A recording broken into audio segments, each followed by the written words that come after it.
Amma in kana alaihi haddun lillahi. Amma in kana alaihi haddun lillah. Adapun kalau dia terbebani haknya Allah seperti kan daripada 5 maqasid syariah itu kan hududnya Allah. Dia misalnya menghina Nabi Muhammad, kan dieksekusi itu. Dia menghina Allah, menghina agama, kemudian dia mencuri, kemudian dia apalagi berzina, itu kan dicambuk, kemudian dia minum khamr, itu kan dicambuk, dan itu haknya Allah, itu hudud. Itu haknya Allah, maka fala tasihul kafalatu bi badanihi, tidak sah mengkafalahkan badan orang gitu. Dia nih terbukti berzina gitu. Maka saya nanti yang menjam. Enggak boleh kafalah badan untuk orang yang berzina. Maksudnya untuk orang yang terkena beban hududullah. Kenapa enggak boleh? Wa'an, nanti dijelasin. Wa'an hadza ihtaraza syaikhu biqauli haqqa adami. Maka untuk membedakan boleh atau tidak bolehnya, Syekh Abi Syuja menyebut haqqu adami, hak adami. Jadi yang boleh dikafalah itu adalah hak adaminya, hak manusia. Haknya Allah nggak boleh dikafalah, nggak bisa. Wa wajhu adami sihhati, dan wajah argumen kenapa tidak sah mengkafalahkan badan orang untuk haknya Allah. Untuk haknya Allah seperti hukuman cambuk, minum khamar, hukuman berzina dan seterusnya. Anna ma'muruna bisatriha. Kenapa enggak sah? Haknya Allah, hududullah itu mestinya ditutup-tutupi gitu. Jangan dibuka. Jangan seakan-akan hayo. Ayo lapor kemana. Justru kita diperintah oleh syariat untuk menutup-nutupi itu. Jadi Nabi Muhammad kan nggak senang sebenarnya melaksanakan hudud. Wah, itu kalimatnya bahaya nih. Ntar kalau dipotong jadi masalah. Artinya Nabi Muhammad sering memotivasi kita untuk menutup itu sesuatu yang memungkinkan orang dapat hak. Jangan gitu. Kalau bisa jangan.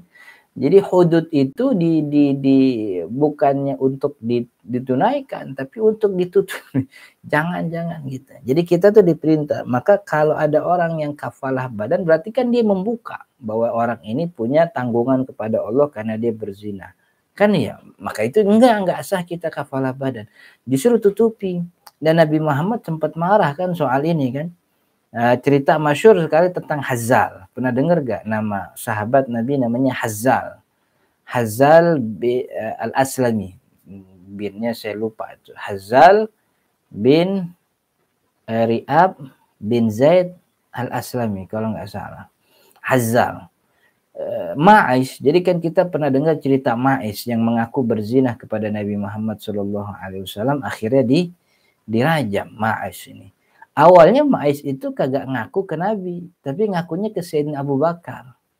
Dia ngomong sama Sayyidina Abu Bakar, saya ini berzina. Terus kata Sayyidina Abu Bakar, tub ilallah, ruh gitu. Udah pergi, tobat kepada Allah. Abu Bakar gak mau ngapa-ngapain lagi. Sayyidina Abu Bakar bilang, tub ilallahi tsumma ruh. Tobat kepada Allah, terusin ibadah. Udah pergi, jangan datang lagi. Gitu. Jadi Sayyidina Abu Bakar nyuruh, udah tobat aja kepada Allah, beres urusan. Allah akan ngampunin, tobat aja. Jadi Sayyidina Abu Bakar malah justru nggak mau. Wah, ente berzina. Siapa yang bisa saksinya? Siapa yang ini? Siapa? Enggak, tapi kata Sayyidina Abu Bakar, udah tobat aja kepada Allah, terusin ibadah. Masih agak ragu, datang ke Sayyidina Umar. Umar juga bilang yang sama, persis sebagaimana yang dikatakan oleh Sayyidina Abu Bakar. Tub ilallah, udah tobat aja sama Allah. Tobat sama Allah, beres urusan gitu. Cuman Ma'is ini ketemu sama Hazzal namanya. Hazzal ini orang soleh, apa ya kagak soleh, orang tinggal bersama Nabi, maksudnya hidup bersama Nabi kan sahabat Nabi Hazzal ini. Cuman Hazzal ini emang kepalang soleh juga. Jadi Hazzal ini terus lu ini loh lapor kepada, kalau bahasa kitanya begitu. Ayo akhbir khabaruka ila Nabi sallallahu alaihi wasallam. Kabarin segera kepada Nabi. Jangan sampai Nabi tahu sendiri ntar dari Allah turunin malaikat. Jadi maksudnya ntar kalau lu nggak ngasih tahu, Nabi Muhammad bakal tahu sendiri karena Nabi Muhammad bakal dikasih tahu sama Allah lewat malaikat. Ntar ente yang dipanggil, urusannya bisa berabe begitu. Padahal nggak gitu-gitu juga. Dia terus, ayo. Akhirnya Ma'is ini datang juga kepada Nabi Muhammad Shallallahu Alaihi Wasallam karena didorong-dorong sama Hazal gitu. Ya Rasulullah, ini zina. Ya Rasul, saya berzina. Bahkan dalam sebuah riwayat Ma'is itu ngomong 3 kali karena 2 kali sempat nggak digubris gitu. Hazal ada di situ. Nabi Muhammad bilang, ini orang jangan-jangan gila nih gitu. Kata orang-orang, enggak ya Rasul, kita nggak ngelihat dia gila. Ma'is ini orang yang sadar. Aduh, jangan-jangan begini. Enggak, dia nggak dipaksa, seterusnya gitu. Sampai akhirnya perkataan masyhur Nabi Muhammad kepada Hazal, halla satarta bi thawbika kana khairan lak. Hazal. Itu kalau cerita syekh guru-guru tuh ngomongnya sambil marah tuh Nabi. Halla satarta thawbaka hatta halla satartahu bi thawbika ya Hazal kana khairan. Hazal, lu daripada ngojok-ngojokin orang buat saksi, mending lu tutupin waktu dia berzina, pakai kain lu supaya dia nggak kelihatan. Gitu maksud Nabi Muhammad. Halla satartahu bi thawbika. Mending tutupin saudara ente ini pakai baju ente. Itu lebih baik bagi kamu daripada ente ojok-ojokin buat ke sini. Gitu. Tutupin itu, jangan kemudian di blow up.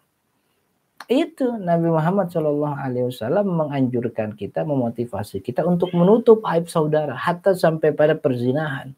Halla satartahu fi thawbik. Itu. Karena jangan sampai gara-gara dia bersaksi akhirnya dia dirajam. Kan benar Ma'is akhirnya dirajam oleh Nabi Muhammad. Ya udah bersaksi.